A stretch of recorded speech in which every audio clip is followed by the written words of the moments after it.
I'm trying to illuminate the room with sad lamps and lights, and just to capture a little bit of light in this incredibly grey and bleak and boring, terrible time. So, I say January is the cruelest month. February is the cruelest month as well. But today we're going to go through some amazing and beautiful miniatures made by people and cheer ourselves up. The response to this one was absolutely wild, and so I'm going to split this into two parts because it's completely overwhelming trying to do 150 at once. So this is part one of February's Share the Hobby Love. If you want to take part in marches, please follow me on Instagram, keep an eye on my stories on March the 1st. Yes, March the 1st, I will be putting the details of doing the next one. So if you want to join in, you want me to feature your work, please. I love seeing models and it's something that brings me a huge amount of joy.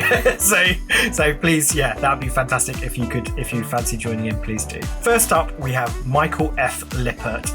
Big regular. I love their work, and they are doing this fantastic diorama. I really like the feel of this. It feels to me a bit like, say, like Fantastic Mr. Fox, with the sort of theatre production of it once, which had all the tunnels directly underneath, and I really like how he is working on this, how it's straight on, and you've got this little tunnel with lovely OSL and all the beautiful green textures and different mosses and things, and I think I'm really excited about this project. I think it's going to be absolutely cracking, so can't wait to see more. Adepta Sororitas is on the kind of beginning of her hobby journey. Really exciting to see people get into the hobby, and I absolutely love it. And she has painted these beautiful blood letters. I think that the warpstone green is, or whatever it's called, is an inspired idea. I really love how it gives the like texture to the red of them and makes them look even more kind of like warp corrupted. Mostly I've seen blood letters just like pure red, or red and black, and red and bits of bronze and skulls and blah blah blah blah. Really love the use of colour here, and I think it's a great idea, and I'm excited to see her hobby journey. Decades ago, 2 decades? Maybe, yeah, some time ago, I was a big Star Wars fan, and less now, but you know. And Shea Guevara has made his amazing original film era Millennium Falcon with the hatch on it, with the cargo pod. I know a lot of people didn't like Solo. I thought it was pretty good. It was fine. It was like, well, it was infinitely better than I was expecting it to be, or it had any right to be, I think. And I really love the fact that you get to see the Millennium Falcon with the original cargo hatch, because that was always like mentioned, and you know, just I didn't visualize it in that way. I'm sure it is in some other expanded universe stuff, but yeah, I think this is really cool, and I'm very excited to see his updated version that has the red panels on it as well, because I know he's painted it some more since then. So yeah, really cool. Lovely work on doing lots and lots of grey, and yet making all the greys look as if they are weather beaten and like it actually looks like an old spaceship. Great work. Joe Levin has the best cut-off t-shirts of anyone I know, and he's not shy of getting the guns out. I love this picture. I chose this one out of all of his great pictures because I just thought it really encapsulates the majesty of his of his gaming table. This is for D&D in a castle. It's in a castle, very cool to kind of see that environment. But Joe has an amazing account called Encounter Terrain. He's been super helpful for me for building things, and the scale of his models are something that I aspire to. You know, I love building big, but the size of his stuff is amazing. A particular favourite of mine is the Holloway Gaming Store D&D wall, which is an entire wall of wall of rock, which is just genius. So yeah, check it out because it's just yeah, it's absolutely brilliant. Also, he is doing a competition at the moment called Encounter 10 by 10. There's some amazing hobbyists taking part. I'm really excited to see what they will come up with, partially because I'm a judge, so that's going to be fun. But also just the breadth of terrain skills there, it's amazing. So have a look at the hashtag and go have a look through, because yeah, I'm learning things about modelling that I didn't know. That's always really exciting. Just Richard with one of Alice Colombo's sculpts. It's a lovely custom job here. I think I really like Banshees in Law, and the idea of this, yeah, it's a really great contrast of the big like brutal red, like blood red hair, the pale blue skin, and the little like Yorick little Yorick skull as well. Like, yeah, I really like this. I think I really like this model. It is super flavorful. Infrared Riding Hood with pinnacle of the old GW sculpts, where they built all these bonkers night haunts and count stuff, and they've got a really lovely sort of half moon shape to them.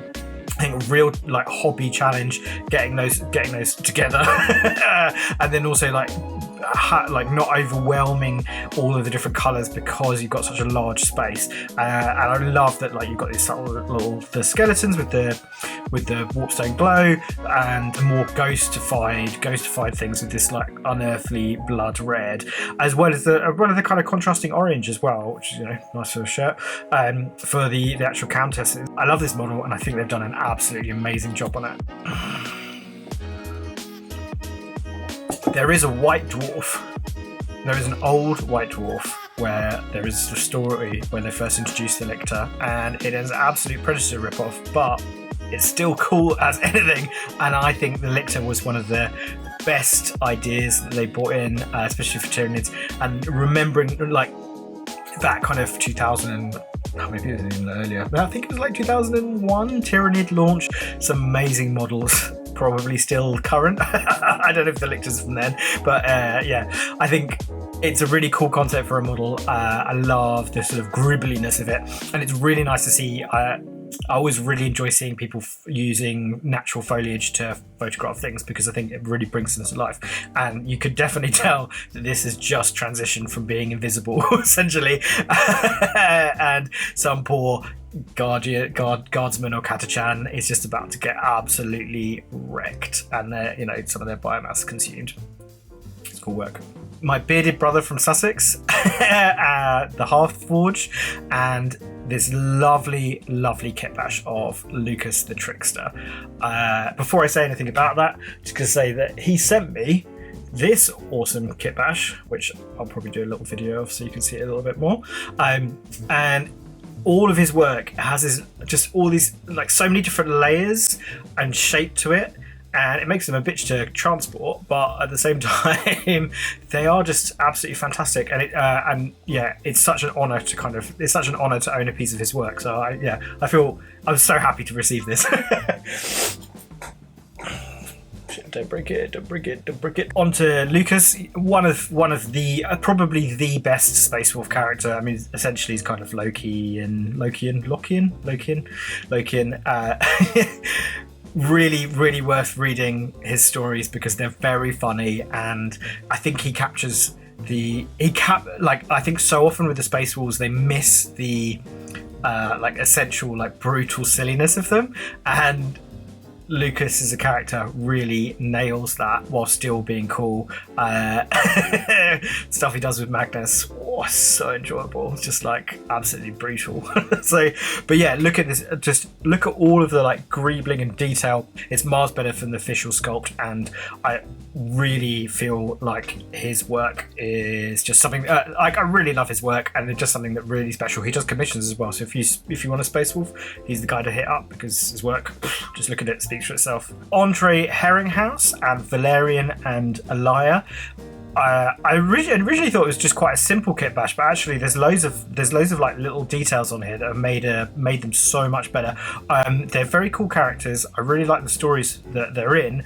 I think that his head in the official sculpt is weirdly out of proportion. It's just too big, and I think that maybe that put a lot of people off because I haven't seen that many people do really nice versions of him. But this lovely kit bash with a Dominion Stormcast head just makes and the Palatine Aquila standard, which is one of my favorite pieces from the GW they've ever produced, and her head swap as well. He's just made them so much better than they were before.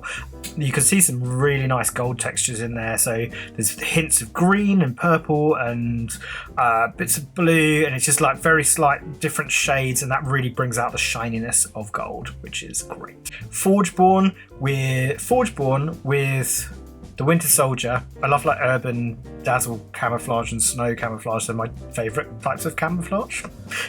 If you have this favourite type of camouflage. So I really like the effect he's done on the trousers, basically. I think that it's something that I find quite challenging. There's definitely some cool like models of the old Stormtroopers out there with this kind of effect on it. It's a really nice pattern and it's superbly done. Also love the little green can. Just a sort of absolute slight hint of the wider space that exists in, and that's very clever and very simple and very subtle. It's just really nice to bring in a contrasting color to the rest of the model, so it's great. I will be trying to put out a few more videos as at a fairly rapid clip. From kind of January to April is the biggest kind of the biggest competition period of the year for me, and this year is especially difficult. We've got summer exhibition piece, which I've just finished, and the next video will be.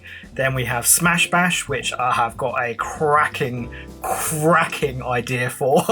It's very different because the theme the theme is brackish birth this year. Totally took me by surprise. I was planning something very dry and now having to incorporate something a bit more wet, so we'll see how that goes, but I'm really excited. I think that's going to be an amazing model and great fun to make. And then we have Warhammer Fest. If you're going to Warhammer Fest, please let me know in the comments. I'd love to say hello. And I've got a Golden Demon ticket. I will be bringing Gilliman, so I'll have to finish Gilliman by that point. So I will finish painting him by May the 1st. Well, by April the 28th when I have to go up there. So anyway, let us know in the comments if you're going before. Check out Smash Bash and check out the summer exhibition video that will be coming out very shortly. Okay, cool. Back to this. GRG Miniatures. Greg is a lovely man. He's got an amazing channel.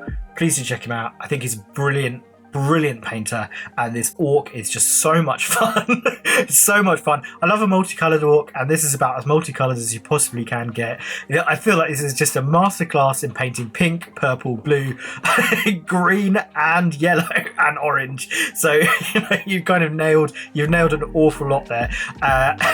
It doesn't look it does kind of look garish, but it doesn't look oversaturated. Oh, does it look oversaturated?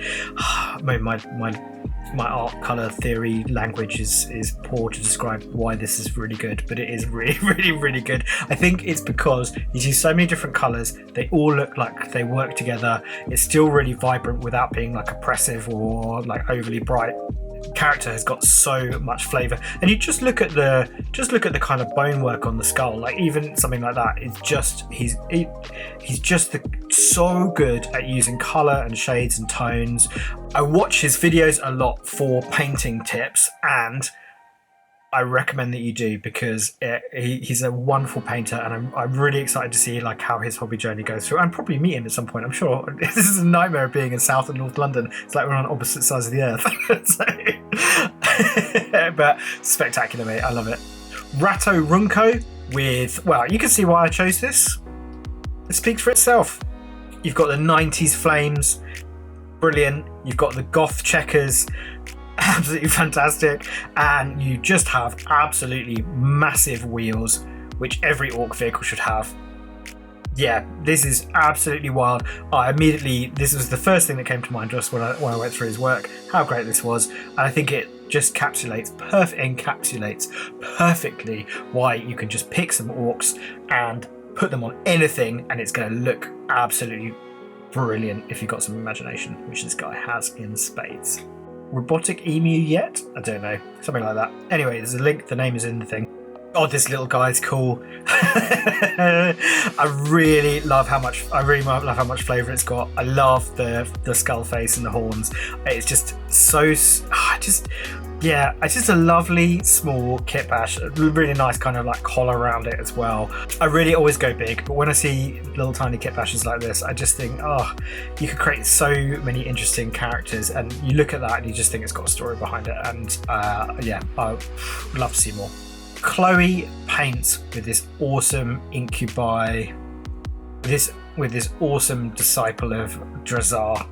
It's really lovely. Not to bang on about bone textures all the time, but I paint them a lot, and when I see people do them really well, always a huge amount of joy to me. And just looking at the like ombre, the kind of transitions between the black tips of the horns, I'm always tempted to kind of do it the other way, but it looks so good here, very sinister.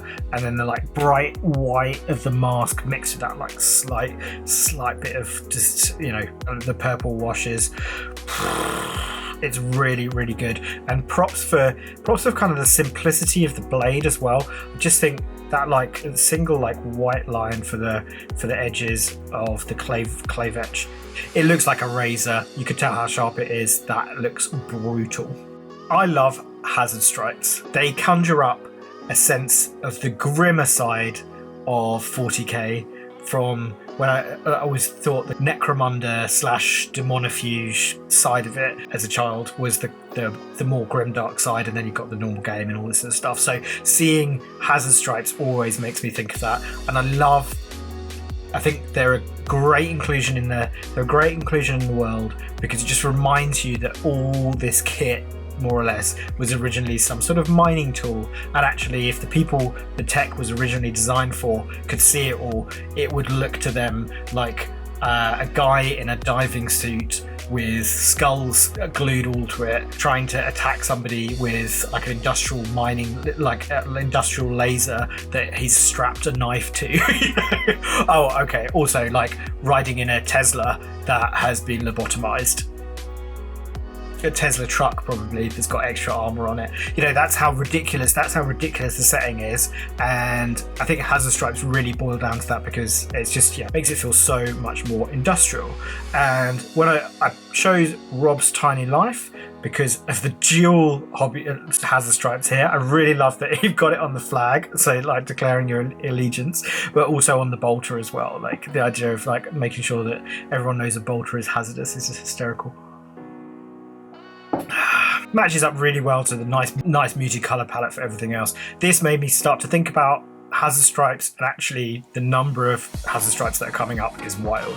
Ed paints stuff with the classic Tech Marine model. I think there's a really nice texture to the armor here. There's something kind of like almost not quite cell shaded, but there's something about the vibrancy of it that I find quite unusual and I really like. It's not,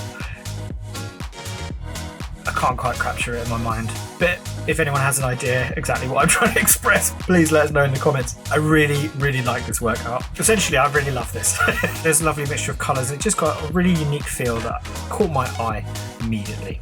DJ Sin D&B, channel favourite, with Tyfus, and he's looking appropriately disgusting, the absolute worst traitorous piece of filth he possibly is. I love the gross green texture and the white wrap around his side, which I can't remember what it's called, I'm sure it's like the flare, blah blah blah, and you know, the little black Sinner Destroyer hive that lives inside him. Yeah, this is really cool and super cool to see DJ Sin D&B posting more and more models. I love to see it. People love to criticize the quality of GW sculpts, and sometimes they're not the most imaginative, but I think when they went for the new Sisters release, they just did such a brilliant job. From a kit bashing perspective, so many wonderful pieces, and this is probably the most ridiculous kit, one of the most ridiculous kits they've ever launched, and one of my all-time favourites. And I love seeing when people kit bash this, but it's just really cool to see it done to this standard. This is Dyfus, the old one, and you can just see all of the lovely flames on it. I think it's really well balanced, the Martian Earth with the fire up top, so that actually has got a really good sense of light and shadow and captures the ridiculous baroque nature of an anti-gravity floating pulpit of doom. Brilliant. My buddy Quebeca, and one of many beautiful specimen jars with little dioramas in them. This is so cute. I love the little multicolored Nurglings scooting about because of the sorcerer. I think he's really, really nicely balanced here. The cuteness and ridiculousness of Nurglings with the grossness of Nurgle. I would say this is part of Nurgle's swamp rather than necessarily the Nurgle's garden. And I just think this is a beautiful little model. Really, really lovely. One of Cryford Paint's many very creative kit bashes. It really makes me think of the Inquisitor in the Will of Iron comic. One that maybe people have argued about the proportions a lot with this power armor. I think very cool comic and a very cool character and image, and I love this. This has really captured it. I love female Space Marines. I think they're a brilliant idea, and because of the challenge of them not existing, when people do kit bash them. Is it a female Space Marine? I think it is. I'll double check that.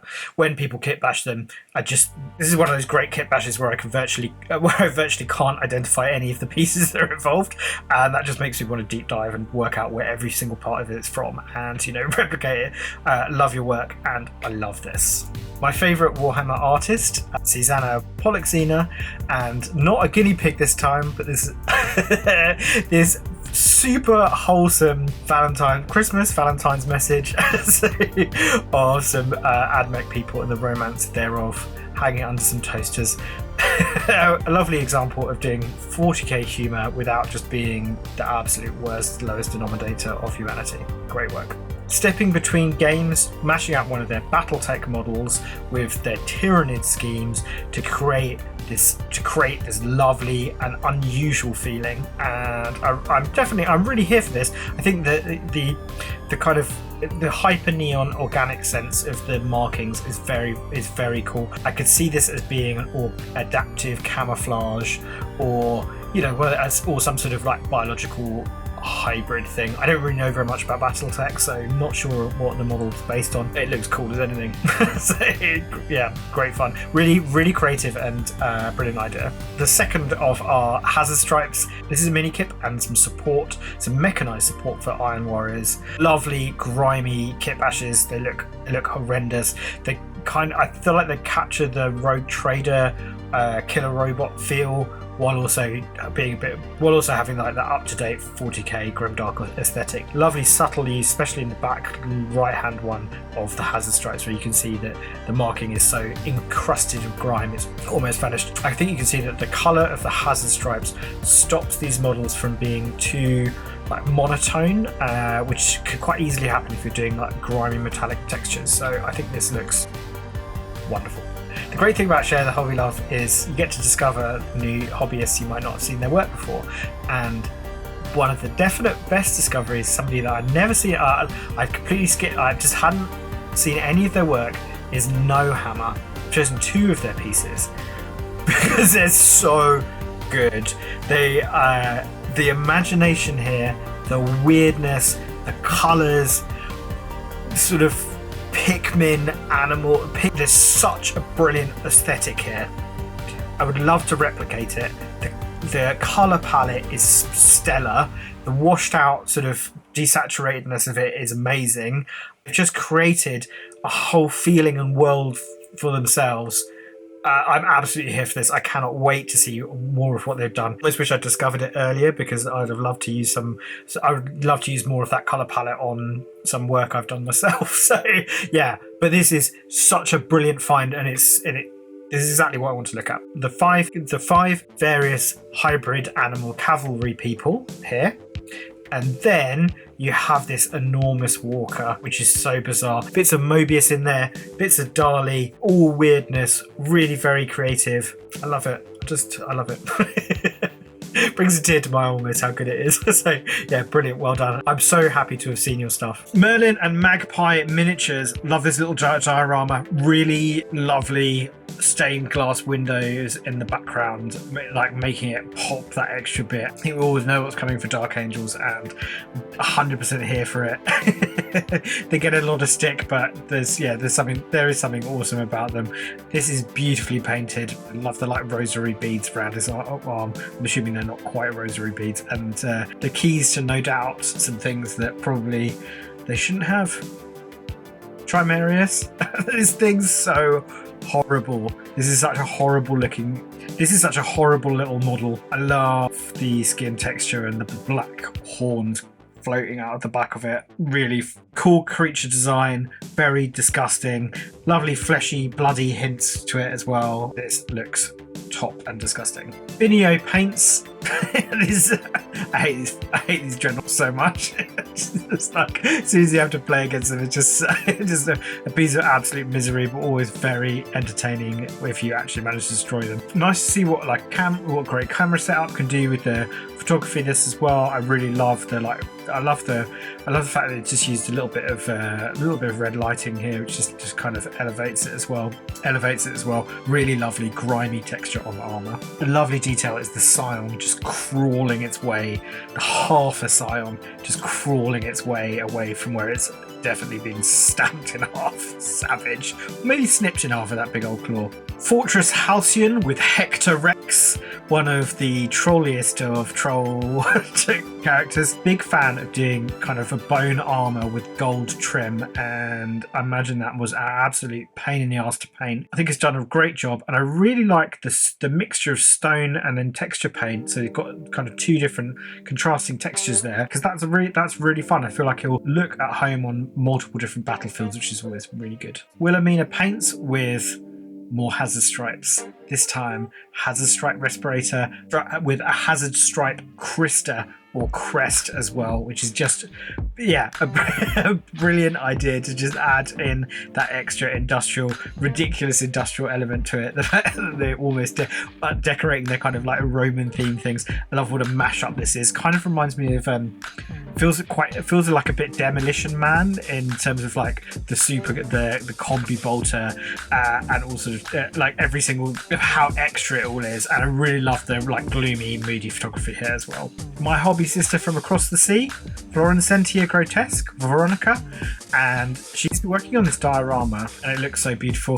Something very midsummer about it. These lovely kind of fidgenettes and the like bloody giant sword blades sticking through the man. You know, it looks lovely, but then you start to look at the small details. There's a king that's being pulled apart. It's very grotesque and kind of detailed. I really love her work, and I love seeing this approach where taking in all these different hobby skills and adding all of these different art skills and adding them into hobby work. Always amazing looking art and really wonderful and talented artists. We will be doing a live stream about our Smash Bash plans next Friday. Precipitating Darkness with probably my favourite model released last year, the new Data Assassin in 30k. Really sad that it's not used in 40k, because it would probably convince me to create some sort of Imperial armor, because I absolutely love this mod. I think it was one of the most interesting sculpts that they did. It's very simple. There's almost a sort of old hammer feel of it, the like staticness of the pose, but actually there's so many lovely details there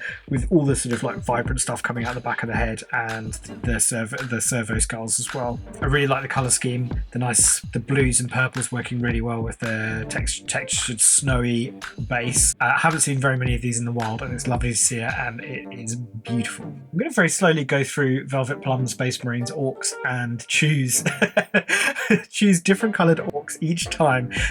Here we have one of the Orc Pain Boys. Blue Orcs are some of my favourite types of Orc. The particular colour blue here I think really harks back to the first Blue Orc army I saw in White Dwarf all those millions of years ago, and this just looks brilliant.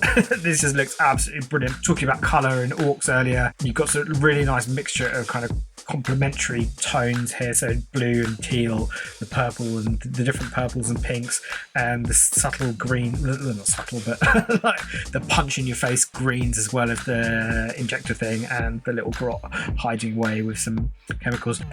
If you saw this coming towards you, I feel like you'd be deeply traumatized before it traumatized you to pieces. Sir Shore and this beautiful shoreline, or maybe river, but I like the pun, so I'm gonna stick with that.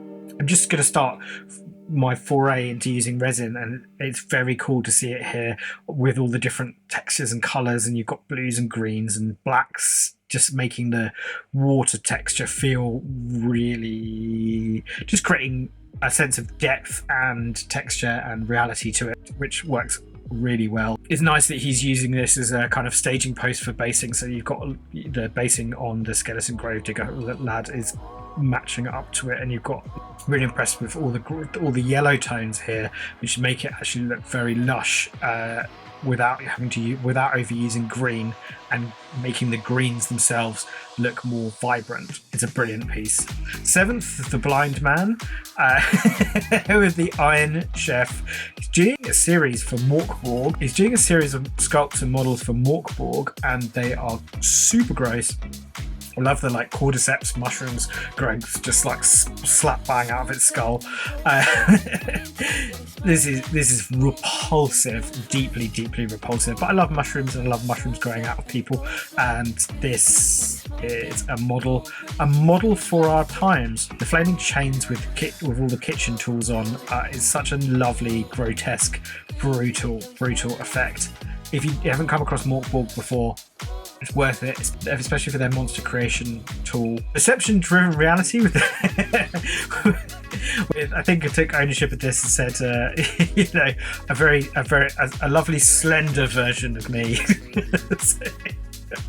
But look at that hair and look at that beard. Oh, beautiful. I think I prefer I'm going broader, but he's got the lovely point and the beautiful moustache to that. I think nothing better than the sort of fancy version of Cal Jericho. This character has got so much personality. I love the kind of setup of the photograph as well, and that shiny teal exudes wealth, which is a great effect. If I'm ever thinking about why I like the work that I like, an awful lot of the time it's because the green stuff work is so superb, and Luke Mockridge is a real master of it. His work is so finely detailed, has vast amounts of imagination in them. They are immaculately done, and I think you can really see that might make several of the same statue or several of the same model, and it is amazing seeing how the process goes. I save almost every single one of his models for inspiration, ideas, and just to gawp at how beautiful they are. Now these like face pauldrons, I wonder where they're from. Let me get hold of them. But that's yeah, I think that's the thing with his work. You look at that and you go, oh, okay, that's probably the most recognizable part of that is the Delac kit that he's used as a base, which is, I recommend for all kit bashers, works perfectly. There's so much extra detail, and he creates characters with depth and interest on them, and wonderful different textures and all these lovely like different pieces, and I'm in awe.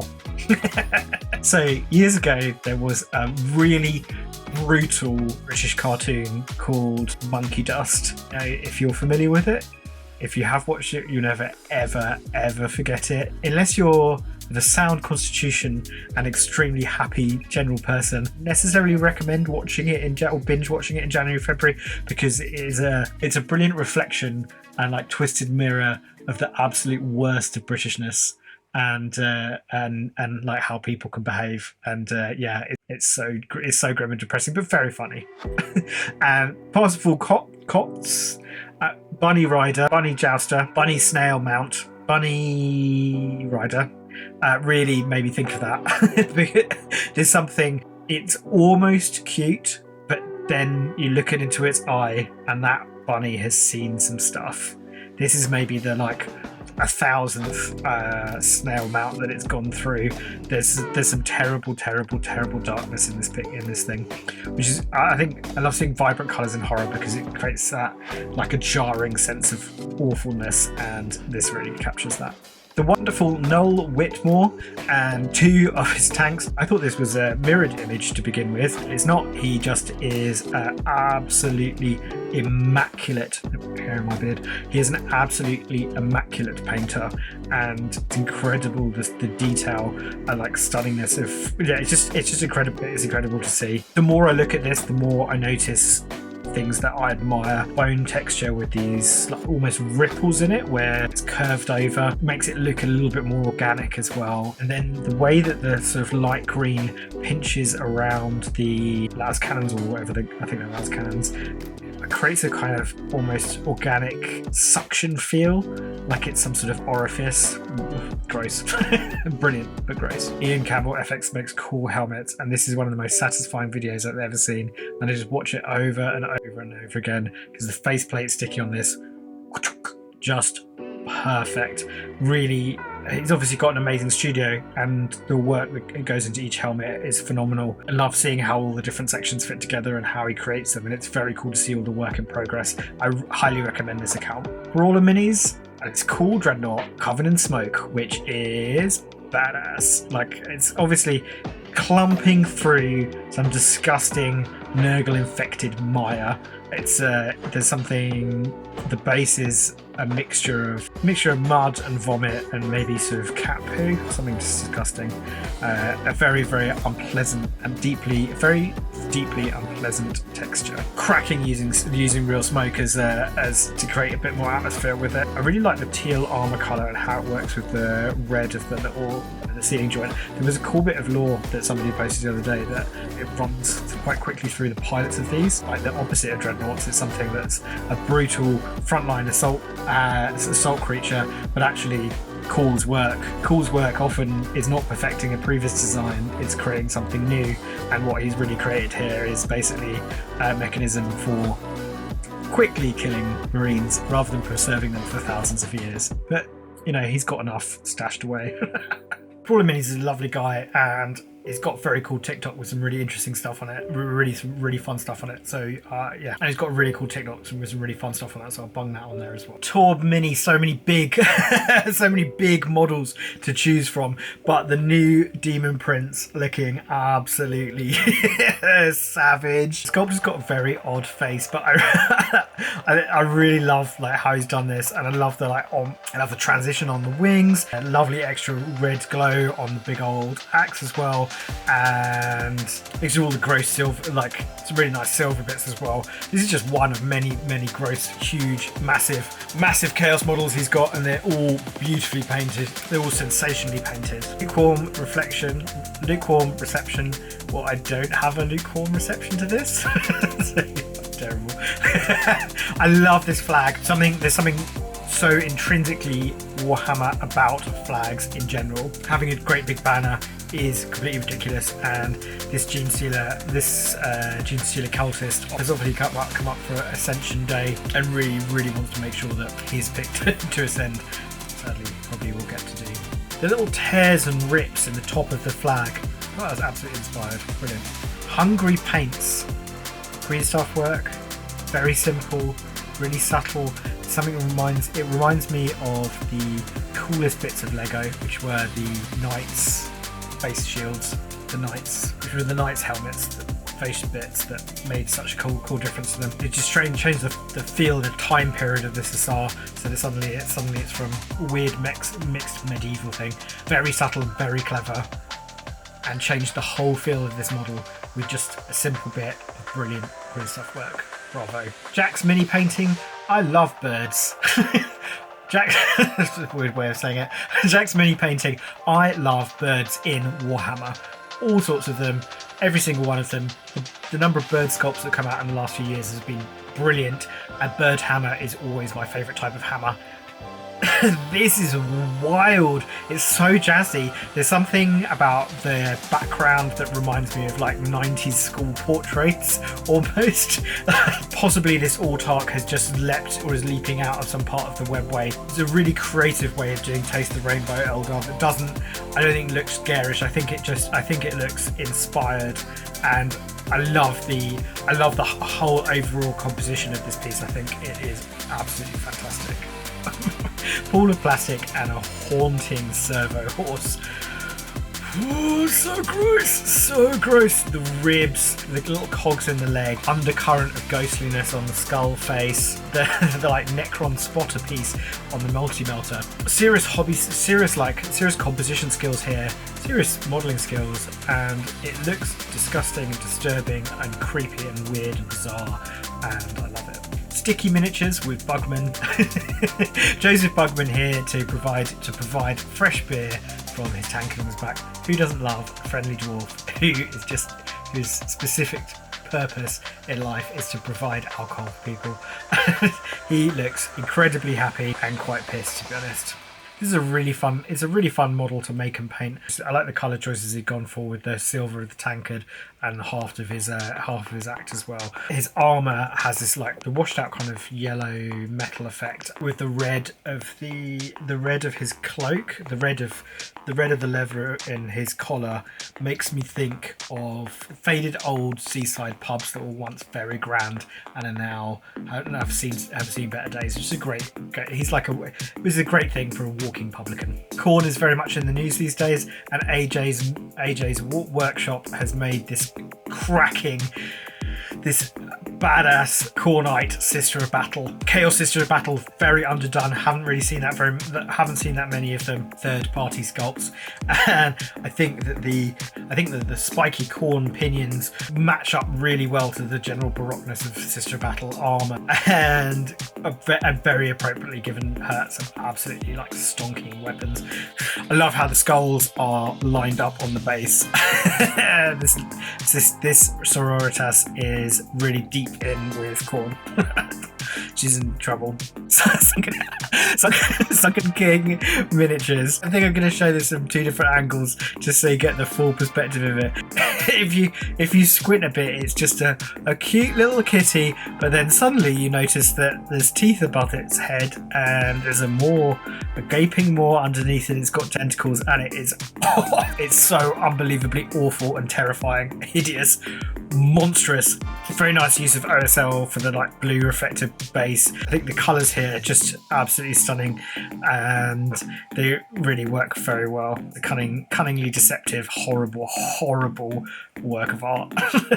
Matte for Cultiv, this Jester of Death. Nailing something that I found quite difficult to do, which is painting shadows on miniatures without just basically having some section of it being black with nothing on it. So I think the reverse side of this, where you've got the purple and blue like tones, helps keep the murder clown feeling all the way through it.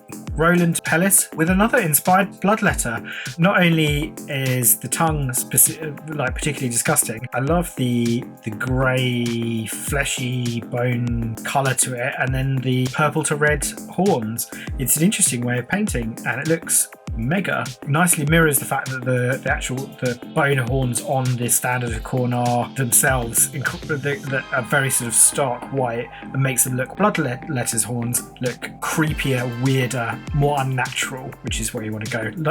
Love the blood effects. Really nice mixture of spatter and like the dripping. It starts off nice and dark and then glistens and gets lighter and lighter and lighter. This is a great reference using colour. I'm going to save that later on. Dark Isles. This is a lovely friendly servitor that's in no way horrifying, terrifying and awful. Dark Isles is a master of making horror miniatures, and this kitbash is just, there's something so unpleasant about his eyes. Actually need to look away. Steve's paintbrush with something that's less green than most of his work. I've been painting a lot of green, so I've been scrolling through Steve's painting and looking at all of his posts, and it's so much fun because his use of colour and light and shade is really spectacular. He is a painter extraordinaire and somebody that I recommend to absolutely everyone to have a look at, like everything that he makes. And this bust is phenomenal.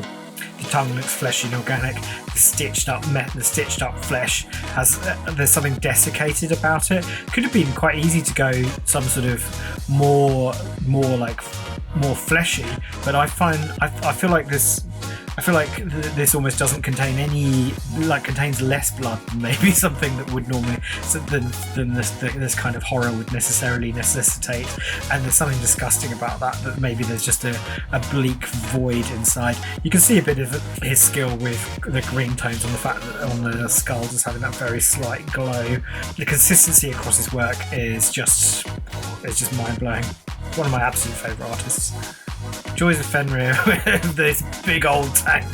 The one thing that 40 and 30k does well is making absolutely enormous death monster killing machines, and this looks fantastic. The yellows and the teals work really well together. Can't tell if franchise transfers or freehands, which is always a good sign. And looking at the rust, I think can be really easy to overdo. And if you look at the actual the patterns here. So you've got like battle damage, and those are the parts of the corruption and the damage and corruption and rust is from. It's very clever, and I think like painting something enormous, it can be quite challenging not to paint every single part of it, and it creates a much stronger feeling having a bit more subtlety, and it creates a much stronger. Less is more sometimes, although I'd never normally say this, but less is more sometimes is a real masterclass of how to do it well. Blood Art Studios, I'm amazed with the number of ways that you can paint Nurgle to look horrible. There's super grotesque over the top, there's fluorescent, there's multicolour, there's all these different types of effects and things, and they all have their place in it. But this has worked so well, having the brutal guts hanging out wrapped around his foot, which just adds to the grossness of it, and then having this like yellow slime oozing out of the plasma guns. Brilliant. I feel like in lore wise, fantastic as well. It's not just ordinary materials corrupting. The plasma's corrupting, everything's corrupting, the very air is turning to kind of something bizarre. The concept of like plasma that's corrupted plasma is brilliant. They're absolutely brilliant. William X Thunderpawn with the greatest invention that GW ever came up with, which is the shock attack gun. If you ever feel a bit miserable, go and look up the old shock attack gun rules, and just it will make you feel better immediately, because they're extremely funny. Randomness of them is something that I do miss from the Orc factions. The fact that it could be as horrible for your own stuff as it could be for other people. I really like the idea of like random threat. I know that for 10th edition, the rumours are that there will be only 2 types of play, one matched and one crusade or crusade kind of thing, or crusade and open jammed together. And I'm hoping that has some more random, bizarre rules in it. Because as much as tournament play, I do understand the value of like making the game never completely unbalanced for anyone. Having ridiculous super weapons that sometimes do something and sometimes do nothing adds a huge amount of fun to the game. It's always going to be homebrewed in my rules anyway. I think it's Death Skull's here. Nice little blue skull. He's done some really nice kind of chipping damage on the armor. I like the bright white fangs as well, and the warpstone glow with the poor unsuspecting snotling who's about to have the wildest time is cool. I hope you've enjoyed the first part of Share the Hobby Love February. It was a little bit easier to do a smaller amount in one go, which who knew. So yeah, part 2 will be up fairly soon, probably interspersed with the summer exhibition video. If you'd like to watch along live this coming Friday, me and Veronica will be chatting about Smash Bash, which I think is going to be really exciting. And an absolute massive thank you to all my patrons who I think we've started to create a really nice Discord community, and it's going really well. We've got some really cool people on it, and I think it's great. So if you would like to support me some more other than your likes and all the great support that I get already, please have a look at my Patreon. The link is directly below. So yeah, thank you very much. I'll see you very soon.